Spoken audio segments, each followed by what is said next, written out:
చూడండి, గాంధీ సరోవర్ అనేది మంచి ప్రాజెక్టే, మేము కాదు అని అనట్లేదు. కానీ ఇంతమంది ఫ్యామిలీస్ ని మనం రోడ్ పైనకి లాగేస్తా ఉంటే no, that's not the right option. మనకి బఫర్ జోన్ అని అంటున్నారు పైనుంచి. మళ్ళీ ఇప్పుడు మీరు గాంధీ సరోవర్ కడుతున్నారు కదా రేవంత్ రెడ్డి గారు.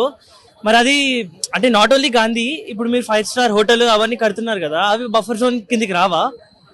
ఓకే ఫైన్, బఫర్ జోన్ కిందికి రాకున్నా కానీ మీరు నాగార్జున, హీరో నాగార్జున ఉన్నారు కదండి, ఆయన ఫంక్షన్ హాలే కూల్చేస్తున్నారు, ఎన్ కన్వెన్షన్ కూల్చేస్తున్నారు. అదెందుకు బఫర్ జోన్ కిందికి వచ్చింది అని కూల్చేస్తున్నారు.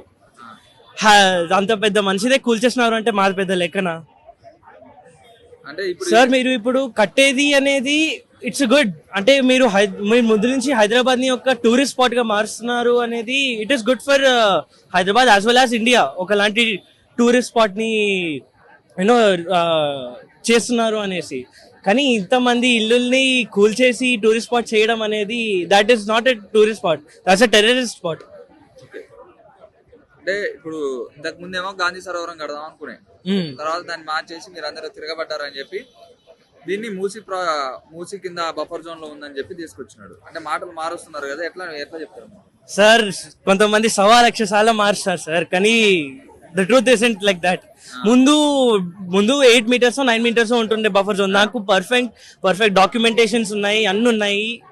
అప్పుడు సరే, అప్పుడు ఒకవేళ బఫర్ జోన్ కిందకి వచ్చింది అని అంటే మాకు పవర్ సప్లై ఎందుకు ఇచ్చారు? మాకు 24/7 మంజీరా వాటర్ సప్లై ఎందుకు ఇచ్చారు? మాకు లీగల్ డాక్యుమెంటేషన్స్ ఎందుకు ఇచ్చారు? అవన్నీ ఆలోచించకుండా ఇప్పుడు మీరు 50 meters అని అన్నారు. 50 meters అసలు ఏంటి? ఆల్మోస్ట్ హాఫ్ అపార్ట్మెంట్ పోతుంది ఇక్కడ. మీరు కొంచెం ఆలోచించి చేసేది ఉండే. ఎందుకంటే 450 ఫ్యామిలీ ఇస్ నాట్ ఇక్కడ ఆల్మోస్ట్ ఒక వన్ ఫుల్ ఇండియా, ఆల్మోస్ట్ ఒక మినీ ఇండియా ఉంటుంది ఇక్కడ. 450 ఫ్యామిలీస్ అంటే 2,000 to 3,000 people. So you have to think about that Revanth Reddy sir. అభివృద్ధి చేద్దాం అంటే వీళ్ళందరూ కూడా సహకరించట్లేదు అని చెప్పి అంటున్నారు సార్. సహకరించట్లేదు అని అంటే ఆయన చేసే పనులే అట్లున్నాయి సార్. ఇప్పుడు తను రాగానే ఏమన్నారు? ఎడ్యుకేషన్ మంచిగా ఇస్తాను, దాని తర్వాత అది రైతు బండి ఇస్తాను. ఏమన్నా ఇచ్చారా? నథింగ్. సో మాకు కూడా హోప్ ఉంది కి ఏదో ఒక రోజు ఇది కూడా వెనక్కి తీసేసుకుంటారు అనేసి. కానీ 90 లక్షల ట్రిపుల్ బెడ్రూమ్ కి 60 lakhs, డబుల్ బెడ్రూమ్ కి 60 lakhs, ట్రిపుల్ బెడ్రూమ్ కి 75 to 80 lakhs ఇస్తా అంటున్నారు సార్. మా మిడిల్ క్లాస్ బాధలు మీకేం తెలుస్తాయి రేవంత్ గారు? మీకు మూడు ఇల్లులు ఉంటాయి, మీరు ఎక్కడ పడితే అక్కడ ఇల్లులు కట్టుకోవచ్చు. కానీ మా ఇల్లుని కూల్చేసి పైన బఫర్ జోన్ కింద ఉన్నారు అంటున్నారు కదా సార్. ఏమంటున్నారు మీరు? నాకు అర్థం కాదు. ఏంటి 60 lakhs ఫర్ డబుల్ బెడ్రూమా సార్? సార్ మా ఒక్కొక్క ఇల్లు 1.5 పెట్టుకుని డబుల్ బెడ్రూమ్ ఇల్లు, ట్రిపుల్ బెడ్రూమ్ ఇల్లు కొనుక్కున్నాం సార్. మేము ఎక్కడ పోము సార్? మాకు ప్రాబ్లం వస్తే గవర్నమెంట్ దగ్గరకైనా పోలీసుల దగ్గరకైనా వెళ్తాము, గవర్నమెంట్ ఆఫీషియల్స్ దగ్గరికి పోయేది మేము. ఓకే, ఇప్పుడు ఎగ్జాక్ట్లీ వాళ్ళే మనకి ప్రాబ్లం అయ్యారు సార్. 2 years ఇంకా ఉండేది. కాంగ్రెస్ నెక్స్ట్ టైం వస్తుందో రాదో సార్. రేవంత్ రెడ్డి సార్ ఒక్క చేయడం వల్లనే కాంగ్రెస్ అనేది బ్యాడ్ ఇదిగా మారిపోయింది. ఇప్పుడు ఎవరినైనా అడగండి మీరు, నాట్ ఓన్లీ తెలంగాణ, ఇప్పుడు బయట ఆంధ్రాలో కూడా అడగండి. రేవంత్ రెడ్డి గారు చాలా మంచి పనులు కూడా చేస్తున్నారు.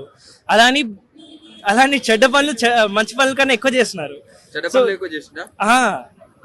అంటే ఐ వుడెంట్ సే కి చెడ్డ పనులు ఎక్కువ చేస్తున్నారు, చెడ్డ పనులు కూడా చేస్తున్నారు. అఫ్ కోర్స్ అందరు పొలిటీషియన్స్ చేసే ఉంటారు. కానీ what I would like to say is sir, remember sir, నేను ఇప్పుడు 18 క్రాస్ అవుతున్నాను. I have the right to vote. ఇప్పుడు నాతో పాటు ఇంకా పిల్లలు కూడా కాంగ్రెస్ గురించి ఇంత బ్యాడ్ గా మాట్లాడుతున్నారు.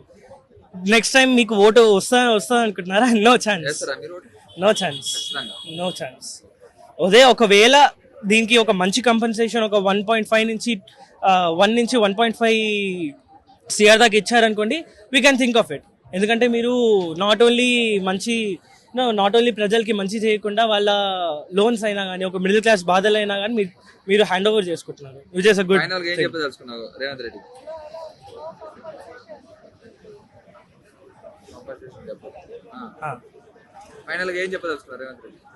సార్ మేము మీకైతే ఒకటే చెప్పాలనుకుంటున్నాము.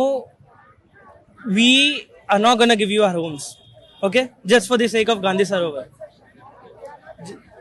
Just for the sake of Gandhi Sarovar, we are not gonna give you our homes.